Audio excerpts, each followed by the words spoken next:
ज़बा के वक्त बहुत एहतियात करनी है। कई इसमें लोग अब तक मारे गए होंगे, जख्मी हुए होंगे, उम्र भर के लिए मोहताज हो गए होंगे। ये आप ऐसों को जानते भी होंगे क्योंकि आपका फील्ड है। तो अपनी जान की हिफाजत जरूरी है। एक तो गिराने में भी जुल्म देखें कि पत्थरों पर बाद वक्त गिराते हैं, तो पत्थर पर ये वजनी जानवर गिरेगा, आप बताएं इसको चोट कितनी आएगी। बेहतर तो मिट्टी होती है, किबला रुख गिराना, बाद वक्त घसीट कर वो उसको किबला रुख करते हैं। ये भी जानवर इतना हेवी जानवर, हमें कोई घसीटे तो कितनी तकलीफ। हमारा वजन इतना नहीं है जितना जानवर का वजन है। मजीद है कि इसको जब ज़बा कर लेते हैं तो ज़बा में जो माहिरीन होते हैं इनकी छुरी सही होती है, लेकिन जो ये साल में एक बार निकलते हैं ना, जैसे इनकी छुरी सुतली भी ना काट सके, वो गर्दन काट रहे होते हैं। और बेचारा जानवर जो है ये आजमाइश में ज़्यादा होता है। मसला यही कि छुरी तेज होनी चाहिए। बस एक बार में वो जो कट गई। अब छुरी रख देनी है, टच नहीं करना इसको जब तक ये ठंडा ना हो जाए।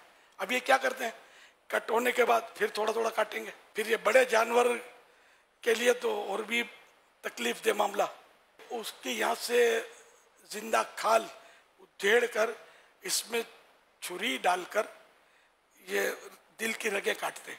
ये कोड़ी करना गालिबन इसको ये लोग बोलते हैं। ये गुनाह का काम है। एक तड़पता जानवर ये तकलीफ में, आप समझते कि ये नहीं कहने ठंडा नहीं होगा, बिल्कुल। मैंने बहुत सारे जानवर देखे कि जो काट के छुरी हटा लो ठंडा हो जाता है। गर्दन कट गई, ठंडा होना है पता नहीं, ये वहम किसने डाल दिया। हो सकता है 2 मिनट बच जाते हो, जल्दी ठंडा होता हो, लेकिन 2 मिनट बचाने के लिए एक अल्लाह की मखलूक को, बेज़बान मखलूक को इतनी अजियत देना, तकलीफ देना।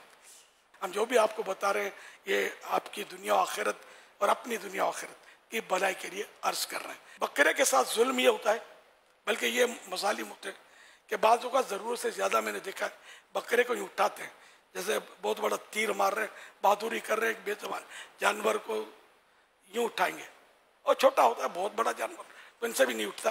ये छोटे छोटे दुम्बे और छतरे वगैरह होते हैं ना, इसको यूँ उठाकर फिर मैंने देखा बाज़ों का अस्तगफिरुल्लाह, इतना बड़ा जुल्म है।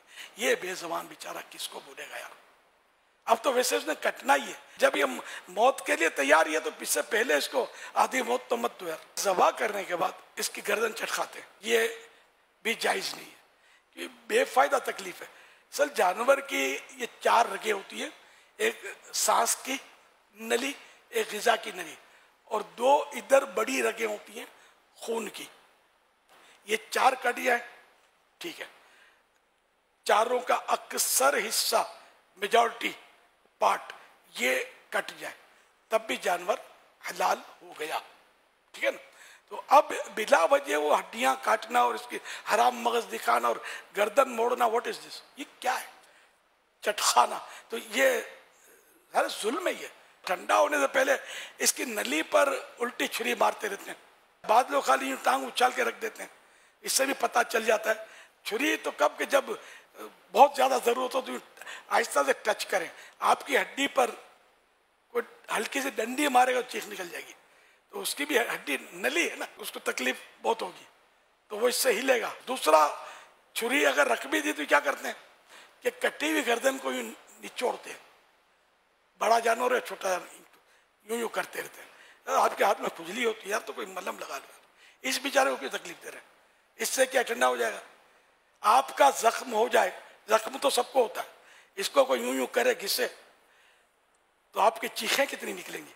चारों तरफ तमाशा देख रहे होते हैं ना, इनको क्या पता कि ये जुल्म हो रहा है जानवर पर। बारगाह रिसालत में एक सहाबी ने अर्ज किया, या रसूलुल्लाह सल्लल्लाहु अलैहि वसल्लम, मुझे बकरी ज़बा करते वक्त रहम आता है। तो कुछ इस तरह इरशाद फरमाया कि जो रहम करता है उस पर रहम किया जाएगा। सरकार सल्लल्लाहु अलैहि वसल्लम ने उसकी हौसला अफजाई फरमाई, ये कि नहीं ये तो हलाल है, कटेगा तो तकलीफ तो होगी, इस तरह नहीं। रहम काटना जायज़ है शरीयत के मुताबिक, बेशक काटे, तकलीफ होगी उसको, लेकिन बस कम से कम तकलीफ होगी जब हम शरीयत के मुताबिक हम काटेंगे इसको। अपनी चालाकियां करेंगे तो फिर ये जानवर मुसीबत में पड़ेगा।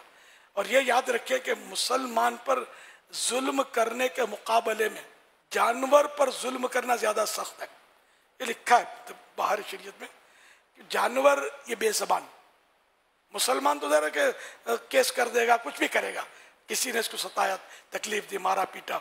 ये जानवर बेजबान किस पर गरीब फरियाद करेगा, किसको बोलेगा?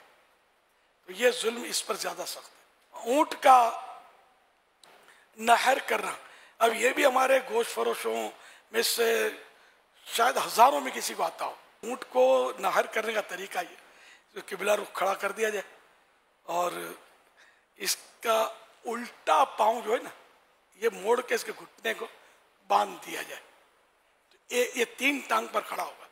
तो इसका एक फायदा कि ये भाग नहीं सकता। और इसका मुंह बांधा जाता है। मुंह बांधने का किताबों में पढ़ा नहीं है, लेकिन ये देखा है कि बांधते, समझ में आता है। क्योंकि बगैर मुंह ये क्लिप्स देखे कि जिसका मुंह नहीं बंधे होते, तो ये जब मारा इसको तो इसने उठाया, बंदा उठा के उछाल दिया। इसमें भी बड़ी एहतियात है, सही घुटना बंधे, सही मुंह बंधे। और फिर ये क्या, इसको माहिर जो हो वही इसको छुरी फिरानी नहीं है, छुरी घोंपनी है, इसमें चुबो कर डालनी है। तो ये यूं मतलब नहर होगा। नहर सुन्नत है, ज़बहा सुन्नत नहीं है।